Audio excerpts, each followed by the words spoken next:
Hello दोस्तों, मैं सुरभि अग्रवाल आप सभी का स्वागत करती हूँ भूपेंद्र मिश्रा यूट्यूब चैनल में।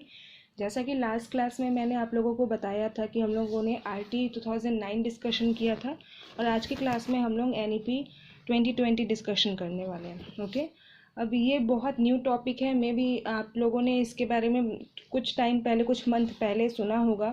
बहुत ज़्यादा न्यूज़ में भी था, इसका इम्पोर्टेंस भी इतना ज़्यादा है, इसीलिए वो न्यूज़ में बहुत ज़्यादा था। क्योंकि जो एन ई पी 2020 है, मतलब जो न्यू एजुकेशन पॉलिसी 2020 आया था, वो ऑलमोस्ट 34 ईयर्स के बाद आया था। मतलब 34 सालों के बाद में एक एजुकेशन पॉलिसी आया था। जो इससे पहले एजुकेशन पॉलिसी आया था वो कब आया था? 1986 में। ओके, तो ये बहुत लंबा टाइम होता है कोई चीज़ नया करने के लिए, और इतने लंबे टाइम के बाद में एक एजुकेशन पॉलिसी आया, तो इसलिए ये खुद में ही बहुत इम्पॉर्टेंट हो जाता है। और क्योंकि ये पॉलिसी आने के बाद में ऐसा कुछ बहुत बड़ा एग्ज़ाम हुआ नहीं है, तो आप ये मान के चलेंगे कि जो भी आगे के अपकमिंग एग्ज़ाम्स हैं उसके लिए ये टॉपिक बहुत इंपॉर्टेंट है। और ये ऐसा भी है कि एक ऐसा टॉपिक है कि आपके टीचिंग एग्ज़ाम्स के लिए ही नहीं, अगर कोई और भी एग्ज़ाम देते हैं गवर्नमेंट वाले, उन सब एग्ज़ाम्स में भी इससे रिलेटेड क्वेश्चन आ सकता है। क्योंकि ये करंट अफेयर्स का भी क्वेश्चन है। कुछ टाइम पहले ही पॉलिसी आया है, तो इससे रिलेटेड बहुत सारे क्वेश्चंस आपके बन सकते हैं। ओके, तो इसको स्टार्ट करने से पहले कुछ की पॉइंट्स हैं, वो डिस्कस कर लेते हैं। फिर वन बाय वन स्लाइड्स में हम लोग इसके बारे में और डिस्कशन करेंगे। ओके, तो सबसे पहले हम ये देख लेते हैं कि किसने इसके चेयरपर्सन कौन थे, कौन सी कमेटी थी, और ये कब हुआ, डिक्लेयर हुआ था। तो 29 जुलाई 2020 को न्यू एजुकेशन पॉलिसी लॉन्च हुआ था, जिसके कमेटी का नाम क्या था? डॉक्टर के कस्तूरी रंगन। उनके ही बोल सकते हैं अध्यक्षता में, वही एक चेयरपर्सन थे जिन्होंने पूरा का पूरा गाइडलाइन दिया था, हैंडल किया था। तो नेम क्या है उनका? कस्तूरी रंगन, जिन्होंने 29 जुलाई 2020 को अपना न्यू एजुकेशन पॉलिसी लेके आए थे। ओके, इसमें आप लोगों के जो टीचर एजुकेशन होते हैं या फिर टीचर्स के ट्रेनिंग होते हैं, उसको ज़्यादा फोकस किया गया था। मतलब इस एजुकेशन पॉलिसी में बच्चों के एजुकेशन को लेके तो बात की गई थी, बट उसके साथ में जो टीचर्स होते हैं, जो बच्चों को पढ़ाने वाले हैं, उनके ऊपर भी ज़्यादा फोकस किया गया था। क्योंकि उनका मानना था कि अगर टीचर एजुकेटेड है, टीचर पढ़ाने में बहुत ज़्यादा अगर अच्छा होगा, तभी बच्चों को अच्छा गाइडलाइन दे सकता है, अच्छे से पढ़ा सकता है। इसीलिए न्यू एजुकेशन पॉलिसी 2020 में ज़्यादा फोकस किस में किया गया है? टीचर्स एजुकेशन में और टीचर्स ट्रेनिंग में। तो बोल सकते हैं कि आगे के लिए जो टीचर्स का बोल सकते हैं कि जॉब है, उसके लिए थोड़ी सी तो कॉम्प्लेक्सिटी आने वाली है, क्योंकि उतनी ज़्यादा ही एजुकेशन एंड ट्रेनिंग को फोकस किया गया है। अगर कोई भी टीचर पीछे रह गया तो वो पीछे ही रह जाएगा। उनको जो भी चेंजेस हुए हैं उसको अपने लाइफ में लाना पड़ेगा। तो ये एक बहुत इम्पॉर्टेंट हो जाता है टीचर्स के लिए। इसके साथ में एक और क्या बड़ा काम किया गया था, जैसे आप लोगों को मैंने लास्ट वीडियो में बताया था कि जो आरटी एक्ट 2009 था, उसमें फ्री एंड कंपलसरी एजुकेशन था, उसका लिमिट क्या था? 6 to 14 ईयर्स के लिए था। ओके, लेकिन अभी जो न्यू एजुकेशन पॉलिसी आया है, उसमें उनका जो एज लिमिट है, जो फ्री एंड कंपलसरी एजुकेशन के लिए वो कवर करने का जो एज लिमिट है, वो है 3 to 18। मतलब इनका बोलना है कि जो भी प्री प्राइमरी सेक्शंस होते हैं, मतलब जब बच्चा स्कूल जाना स्टार्ट करता है, तब से लेके उन लोगों के 12 तक का जो एजुकेशन है वो पूरा फ्री होना चाहिए। मतलब पहले तो क्लास 1 से ही होता था, बट अब जो उनके बेसिक एजुकेशन होता है, प्री प्राइमरी सेक्शन होता है, जिसमें आप लोगों के बोल सकते हैं जो नर्सरीज आते हैं, एलकेजी यूकेजी आते हैं, उसको भी नेशनल एजुकेशन पॉलिसी के अंदर कंसिडर किया गया है। और इसके साथ में एक सबसे बड़ा जो आप लोगों का चेंजेस हुआ था, वो था MHRD को चेंज करके एजुकेशन मिनिस्ट्री बनाया गया था। मतलब जो ministry of human resource development था, उसको चेंज कर दिया था, उसका नेम चेंज कर दिया गया था और उसको एजुकेशन मिनिस्ट्री बनाए थे। ओके, और न्यू एजुकेशन पॉलिसी में आप लोगों के असेसमेंट एज लर्निंग को ज़्यादा फोकस किया गया है। मतलब आप लोगों के, जैसे आप लोगों को पता है कि इससे पहले भी जो पॉलिसीज़ थे, उसमें लर्निंग बाय डूइंग, उनको इन्वॉल्व करना है, ये सब था। बट इसमें एक और न्यू कॉन्सेप्ट क्या आया कि जो पीयर ग्रुप्स लर्निंग होता है, हम लोगों ने पढ़ा भी है पीयर ग्रुप वाला। किस में पढ़ा था? वाइगोत्स्की में। उन्होंने ध्यान ये चीज़ पे फोकस किया था कि आपके आसपास के जो बच्चे हैं उससे भी आप सीखते हैं, तो उसको भी इन्होंने इम्प्लीमेंट किया है। उन्होंने ये बोला है कि जो भी आप लोगों के आसपास के आपके पीयर ग्रुप्स होते हैं उन लोगों से भी आप बहुत कुछ सीखते हैं। तो इन्होंने असेसमेंट एज लर्निंग को बहुत इंपॉर्टेंस दिया है।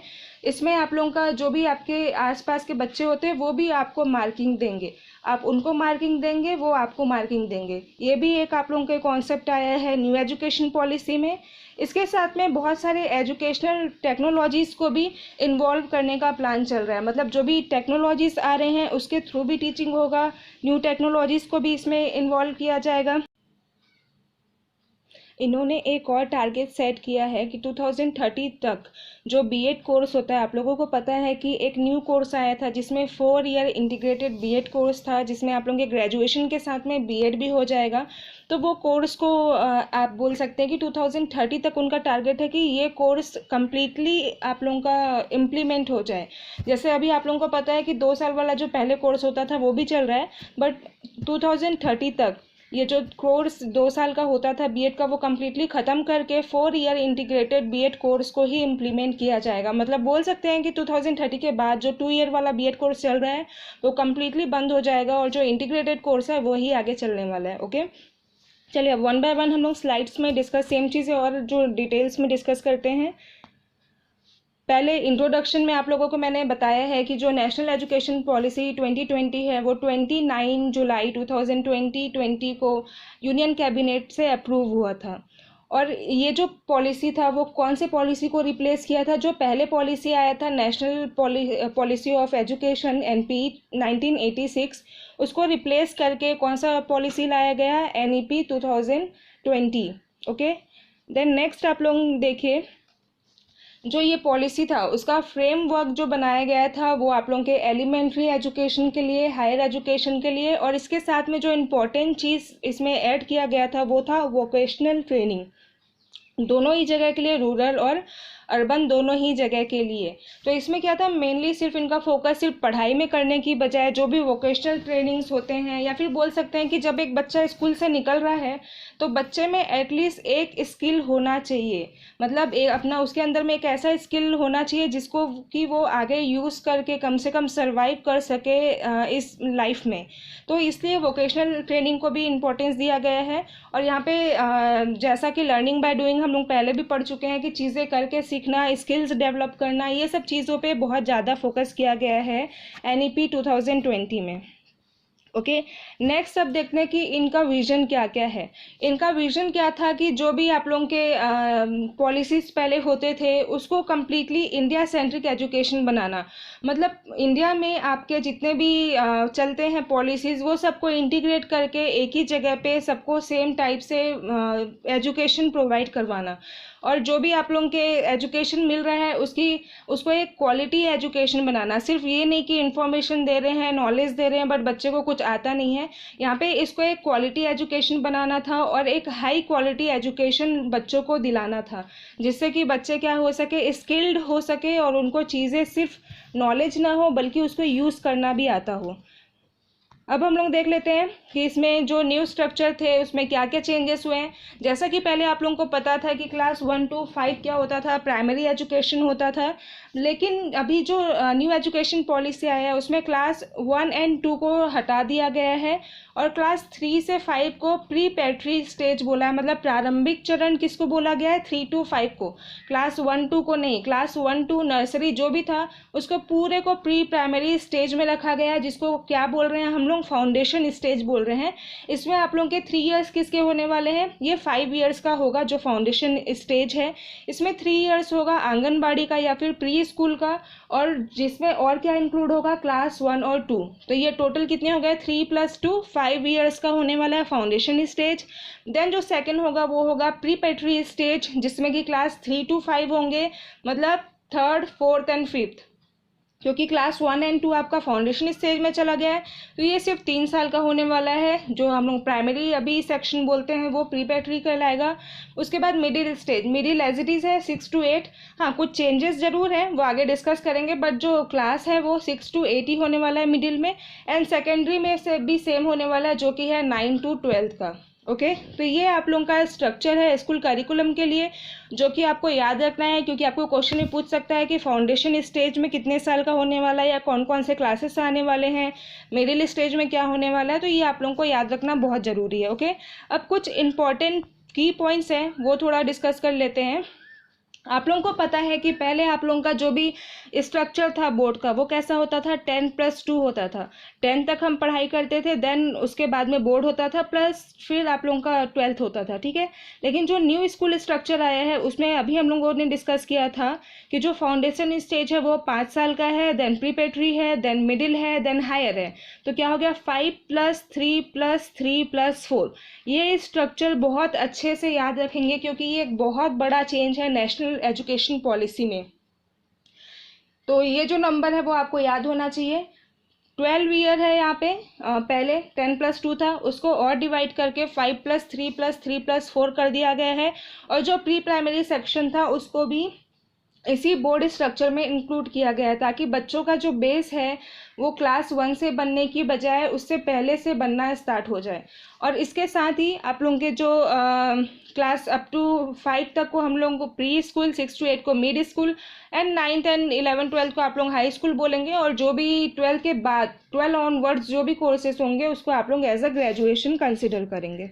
ओके, नेक्स्ट और इम्पॉर्टेंट पॉइंट क्या है आपका, 6 ऑनवर्ड्स आप लोग वोकेशनल कोर्सेज अवेलेबल कराएंगे। मतलब कि वो कुछ भी स्किल हो सकता है, जैसे कोडिंग्स हो सकते हैं, क्योंकि अभी टेक्नोलॉजी बहुत आगे बढ़ रहा है। तो एनईपी क्या चाहता है कि जो बच्चे हैं क्लास 6 ऑनवर्ड्स ही उन लोग ये सब चीज़ों में एक्सपर्ट बनना स्टार्ट हो जाए। उस टाइम पे बेसिक चीज़ें एटलीस्ट है। अभी आप देखोगे कि जो भी गवर्नमेंट स्कूल से उसमें कंप्यूटर का कोर्स तो 12th तक भी नहीं रहता है, तो बच्चा क्या सीखेगा, कहीं ना कहीं वो पीछे रह जाएगा, कहीं ना कहीं उनको कंप्यूटर का नॉलेज नहीं मिल रहा है, वो बाद में फिर डिप्लोमा करेगा। तो इस केस में क्या है, उनको सबके लेवल में लाने के लिए, मतलब जो private school and government schools के बीच में जो डिफरेंस है उसको कवर करने के लिए हर एक स्कूल में 6 ऑनवर्ड्स वोकेशनल कोर्सेज अवेलेबल कराना पड़ेगा, जिसमें कि आप लोगों के कोडिंग रिलेटेड हो सकता है, मे बी और अदर स्किल्स भी डेवलप करवा सकते हैं। कोडिंग तो अभी 6 ऑनवर्ड्स के लिए एटलीस्ट कंपलसरी कर दिया है कि वहाँ पे आप लोगों को कंप्यूटर रिलेटेड कोडिंग सिखाया जाएगा। एंड नेक्स्ट आप देखिए पॉइंट क्या है, 6 to 11 स्टूडेंट्स वो अपना खुद का सब्जेक्ट चूज़ कर सकते हैं। मतलब आप लोगों का अभी क्या है, आप लोगों ने 9th में अगर साइंस स्ट्रीम लिया है तो वहाँ पे आपके पास फिजिक्स, केमिस्ट्री, मैथ्स या फिर बायो, हिंदी, इंग्लिश इस टाइप के ऑप्शंस होते हैं। कॉमर्स लिया है तो accountancy, economics and business studies type के ऑप्शंस रहेंगे। आर्ट्स लिए तो वहाँ पे हिस्ट्री, ज्योग्राफी, इकोनॉमिक्स टाइप के रहते हैं। मतलब ये सबका अलग अलग एक स्ट्रीम था, बट वो बच्चा क्या करेगा जिसको अपने स्ट्रीम के साथ में कोई दूसरा सब्जेक्ट भी पढ़ना है, मे बी वो है तो साइंस ग्रुप का बट उसको हिस्ट्री में भी इंटरेस्ट है, वो दोनों ही लेना चाहता है, तो इसके लिए अभी ऐसा कोई भी पॉलिसी नहीं था। बट एनईपी 2020 के बाद आप लोगों की ये पॉलिसी आ गया है कि आप अपने हिसाब से सब्जेक्ट चूज़ कर सकते हो। जैसे कि आपको केमिस्ट्री पढ़ना है बट केमिस्ट्री के साथ आपको हिस्ट्री पढ़ना है, बिजनेस स्टडीज़ पढ़ना है, तो आप सबको चूज़ कर सकते हो। आप अपने चॉइस के हिसाब से सब्जेक्ट चूज़ करोगे, अपने चॉइस के हिसाब से आप अपने सब्जेक्ट पढ़ोगे। यहाँ पे कोई भी कंपलसरी नहीं कि साइंस ग्रुप के हैं तो आपको ये 3 सब्जेक्ट पढ़ना कंपलसरी है, उसके साथ में वो कोई और पढ़ना चाहे तो वो भी पढ़ सकता है। तो ये एक बहुत इंपॉर्टेंट चेंज हुआ है। इसके साथ में आप लोगों के जो ग्रेजुएशन के कोर्सेज थे उसको 2 पार्ट में डिवाइड किया गया था, मेजर एंड माइनर सब्जेक्ट। मतलब ग्रेजुएशन में भी आपके पास ये ऑप्शन है कि आप चूज़ कर सकते हो। और इसके साथ में एक और क्या चेंजेस हुआ है कि जो भी हायर एजुकेशंस हैं, मतलब आपके जो भी ग्रेजुएशन या पोस्ट ग्रेजुएशन के लिए आप जाते हैं, तो वो एक सिंगल अथॉरिटी के अंदर में ही मॉनिटरिंग होगा। मतलब ऐसा नहीं है कि हर किसी के लिए एक अलग अलग अथॉरिटी है, मॉनिटर करने के लिए अलग अलग बनाया गया है डिपार्टमेंट, नहीं, एक सिंगल अथॉरिटी ही पूरा का पूरा जो भी हायर एजुकेशन है उसको मॉनिटर करेगा। ओके, नेक्स्ट हम लोग पॉइंट देखते हैं। जो भी मैंने पहले ही बताया आपको कि जो टीचर्स ट्रेनिंग और टीचर्स एजुकेशन को बहुत ज़्यादा फोकस किया गया है, तो यहाँ पे जो भी टीचर्स ट्रेनिंग होगा उसमें ज़्यादा से ज़्यादा फोकस करने के लिए और भी डिपार्टमेंट्स बनाए जाएंगे जो टीचर्स ट्रेनिंग को ज़्यादा ध्यान में रखेंगे। इसके साथ में जो एक और बहुत बड़ा चेंज हुआ है वो ये है कि आप कॉलेजेस में मल्टीपल एंट्रीज एंड एग्जिट कर सकते हैं डिफरेंट कोर्सेज के लिए। मतलब ऐसा नहीं है कि आप लोग एक बार कॉलेज में एंटर किए, कोर्स ख़त्म करने के बाद में आप लोगों को वहाँ पे मिलने वाला है सर्टिफिकेट, ऐसा नहीं है। आप मल्टीपल एंट्रीज एंड एग्जिट कर सकते हैं किसी भी कोर्स के लिए, ओके। और एट द सेम टाइम आप बहुत सारे कोर्सेज कर सकते हैं। नेक्स्ट जो चेंजेस हुआ था वो था कि स्कूल्स में अब जैसे ईयरली एग्ज़ाम या इस टाइप का होता है, वैसा कुछ नहीं, सेमेस्टर एग्ज़ाम्स होंगे और साल में 2 बार होंगे, जिससे कि बच्चों को और अच्छे से वहाँ पे आप क्या कर सकते हो, एसेस कर सकते हो, उनकी जो भी प्रॉब्लम्स है उसको सॉल्व कर सकते हो। नेक्स्ट पॉइंट देखिए, क्रेडिट सिस्टम आपको बहुत अच्छे से समझ में आना चाहिए, जो कि एक बहुत बड़ा चेंज है एनईपी में। क्रेडिट सिस्टम ग्रेजुएशंस के लिए लिया गया था, जिसमें कि बहुत ऐसा होता था पहले कि बच्चा अगर कोर्स कर रहा है बट उसको बीच में छोड़ना पड़ेगा तो उसको कुछ मिलता नहीं था। बट अब क्या होगा, उनको एक क्रेडिट मिलता जाएगा, जितना उन्होंने कोर्स किया उसके लिए क्रेडिट मिला। उनको बीच में ब्रेक लेना है, ब्रेक ले लिए, जब वापस आएंगे तो वो क्रेडिट के साथ में वापस आएंगे, मतलब उनको वो चीज़ रिपीट नहीं करना पड़ेगा, उनको उस क्रेडिट के थ्रू आगे का अपना पढ़ाई वो कंप्लीट कर सकते हैं, ओके। इसके साथ में क्या किया गया कि देखा कि सिलेबस बहुत ज़्यादा है बट बच्चों को नॉलेज कम हो पा रहा है, तो उन्होंने जो कोर नॉलेज वाले थे सिर्फ उनको रख के सिलेबस को रिड्यूस कर दिया, सिलेबस को कम कर दिया, जिससे कि क्या होगा, उन लोगों को जो नॉलेज है जितना एटलीस्ट है वो पूरा का पूरा समझ में आएगा, और जो एक्स्ट्रा चीज़ें थी जो उनको यूज़फुल नहीं हो रहा था उसको हटा दिया गया, तो सिलेबस भी कम हो गया। साथ में बच्चों को ज़्यादा से ज़्यादा फोकस किया गया था प्रैक्टिकल और एप्लीकेशन नॉलेज में, मतलब सिर्फ थ्योरी बेस पे बुकिश नॉलेज के अलावा उनको प्रैक्टिकल और जो नॉलेज वो अप्लाई कर सके, जो एप्लीकेशन नॉलेज है, वो सब चीज़ों पे ज़्यादा फोकस किया गया था। नेक्स्ट आपका जो पॉइंट है, ये भी आपको याद रखना है कि जो ग्रेजुएशन कोर्सेज होते थे उसमें क्या होता था कि बहुत बार ऐसा होता है कि किसी प्रॉब्लम की वजह से 1 साल के बाद 2 साल के बाद जो स्टूडेंट्स हैं वो अपना कोर्स छोड़ देते हैं, बट यहाँ पे ऐसा नहीं है। यहाँ पे आप लोगों को क्या करना है, अगर आपने 1 साल में अपना कोर्स ख़त्म किया, उसके बाद आप किसी भी प्रॉब्लम की वजह से अगर छोड़ रहे हो तो आपको जो सर्टिफिकेट मिलेगा वो बेसिक सर्टिफिकेट मिलेगा, जो ये सर्टिफाई करेगा कि आपने 1 साल का कोर्स कंप्लीट किया है, मतलब आपका वो 1 साल वेस्ट नहीं होने वाला है, वो भी यूज़ होगा। अगर आपने 2 साल का कोर्स कंप्लीट कर लिया है तो आपको डिप्लोमा सर्टिफिकेट मिलेगा, और वो भी वेस्ट नहीं होने वाला है, डिप्लोमा सर्टिफिकेट भी काम आएगा। और अगर आपने कम्प्लीटली कोर्स कंप्लीट कर दिया, वो या तो 3 साल का हो या 4 साल का हो, तो आपको डिग्री सर्टिफिकेट मिलने वाला है। मतलब कोई भी स्टूडेंट का कोई भी साल वेस्ट नहीं होने वाला है, जितना उन्होंने कंप्लीट किया उसके हिसाब से उन लोगों को सर्टिफिकेट मिलेगा। अब देखते हैं कि क्या क्या हायर एजुकेशन में चेंजेस हुए हैं। तो अब यहाँ पे उनका जो टारगेट है कि एटलीस्ट 50% लोगों का वहाँ पे एनरोलमेंट हो जाए, कब तक, 2035 तक। और जो भी वहाँ पे हॉलिस्टिक, एक वर्ड हम लोगों ने पहले भी डिस्कस किया था कि ओवरऑल डेवलपमेंट पे फोकस किया गया है। इसके साथ में आपके मल्टीडिसिप्लिनरी एजुकेशन, मतलब आपकी पढ़ाई के साथ में और भी जो दूसरी स्किल्स है, दूसरी चीज़ें हैं, उन पे आप लोगों को फोकस किया गया है। फ्लेक्सिबिलिटी है सब्जेक्ट्स में, मतलब कि जैसा आप लोगों को मैंने बताया था कि 8 to 11 के लिए वो सब्जेक्ट अपना खुद से चूज़ कर सकते हैं। उन लोगों को अगर साइंस के साथ में कोई कॉमर्स या आर्ट्स के सब्जेक्ट पढ़ने हैं तो वो भी पढ़ सकते हैं। इसके साथ में एक और क्या चीज़ है, मल्टीपल एग्जिट एंड एंट्री है, कि आप किसी एक कोर्स में 1 साल के बाद आप नहीं करना चाहते हो तो आप एग्जिट कर सकते हो, किसी और कोर्स में आप एंट्री कर सकते हो। इसके साथ में आप लोगों के जो भी यूजी कोर्सेज थे उसको 3 या 4 साल का किया गया है। पीजी कोर्सेज भी एज इट इज़ 1 या 2 साल के हैं। और बहुत सारे इंटीग्रेटेड बैचलर्स या फिर मास्टर्स का बोल सकते हैं कोर्सेस आने वाला है, जो अभी नहीं है वैसे भी आने वाले हैं। इसके साथ में एक बहुत बड़ा काम जो एनईपी 2020 में किया गया है वो है कि एमफिल को ख़त्म कर दिया गया है। मतलब अब एमफिल नहीं हो पाएगा, डायरेक्टली आपको क्या करना पड़ेगा, पीएचडी। जैसे एमफिल के बाद डायरेक्टली पीएचडी में हम लोग एडमिशन कर सकते थे, बट अब एमफिल है ही नहीं, तो आपको डायरेक्टली पीएचडी के लिए जो भी टेस्ट देना होता है, एंट्रेंस एग्ज़ाम देना होता है, वो देने के बाद ही आप कर पाओगे।